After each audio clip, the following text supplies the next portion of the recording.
Blender bevels are boring, so in this video I want to show you a way to quickly create what we call variable radius fillets in Blender. This is just a fancy way of saying different sized bevels without using any sort of complex tools. So I'm going to show you how to do that right now. Let's get into it.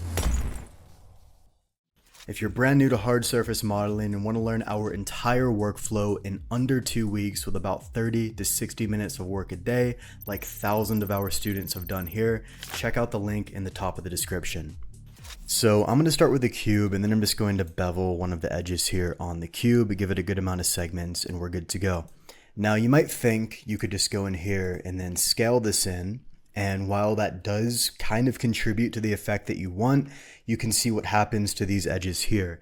They're going to start pulling in, and it's going to basically bend the polygon and warp the shading. We don't want that.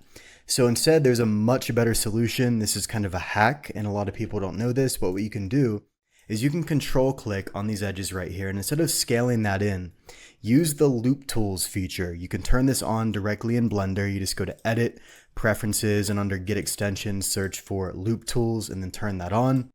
What you can do here is you can right click, go to loop tools, and then go to relax. Now when I click that, you're going to see it kind of bends these edges right here, but it doesn't really warp the face like it did before. Now the next thing we want to do is we don't want to repeat the command. A lot of people try to repeat the command and it ends up doing this, which maybe you want, maybe you don't. Instead, what you want to do is right after you do the relax the first time, you want to control click these two edges right here.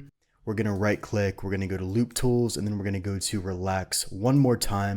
And if I just hold Shift R, it's going to repeat it until it's evenly spaced out like this.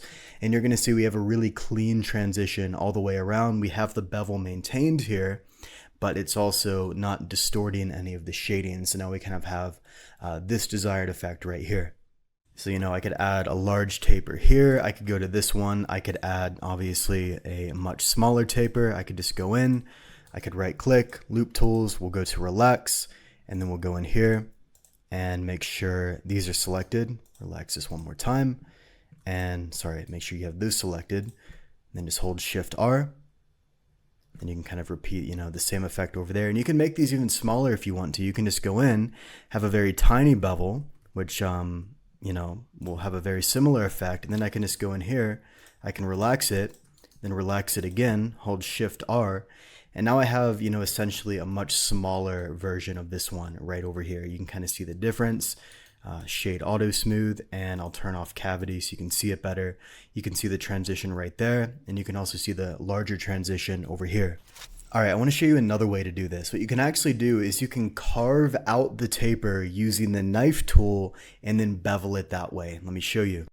So I'm going to press the K key for knife, and then I'm going to basically carve out the angle of the taper. If you want to be very precise, you can go into the side view here and then just kind of cut in that way. And then I could go over here and do the same thing, kind of cut in that way.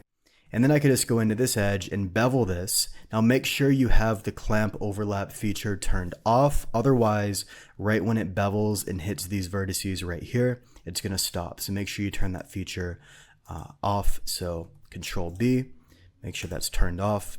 And you're going to kind of have that desired effect right there. And also make sure that you select everything, M, and then merge by distance to remove those redundant vertices right there.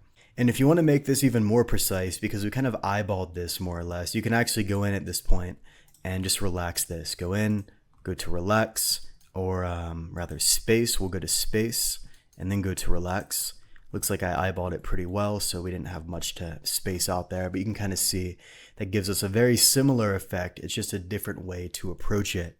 Now this next one I actually learned from Machine. This was a recent video he posted. I've been using Mesh Machine for ages, but I actually didn't know this feature even existed. Let me show you this. So what we can do is we can actually go in and we can just bevel, all right? We can bevel like this. And what you might want to do is you might want to select this area and get it, tapered. So what I can do is I can go into Mesh Machine, I can press the change width feature, and then I can press the T key. But that's going to kind of give us a really weird effect here. So what I found, what you want to do here is you want to use a chamfer first, all right? Start with a chamfer, press the whatever your command is for mesh machine, go to change width. Then you're going to see on the screen, I'll highlight it, there's an option for taper. If we press the T key, instead of it changing the width, it's going to change the width of one side. So I can scroll to the left or to the right to change the size. And if I want to flip it, I can press the F key to flip directions, all right? So I can just go in here. I can, change how large I want this to be. I can press the T key, and just like that. Pretty simple. I can also flip it like I said before. And then what you can do is you can actually go back to Mesh Machine. You can go to the Fuse feature, and that will turn it into a bevel. You can scroll up, scroll down, adjust the segments, and you're going to have the same exact result right here. So that's it. Variable radius fillets here in Blender very, very easily.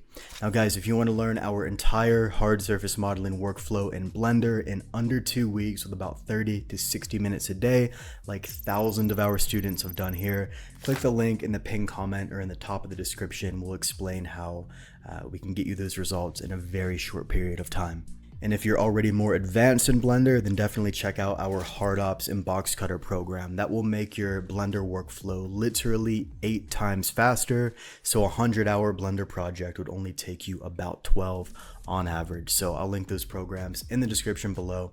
Thanks for watching. See you in the next video.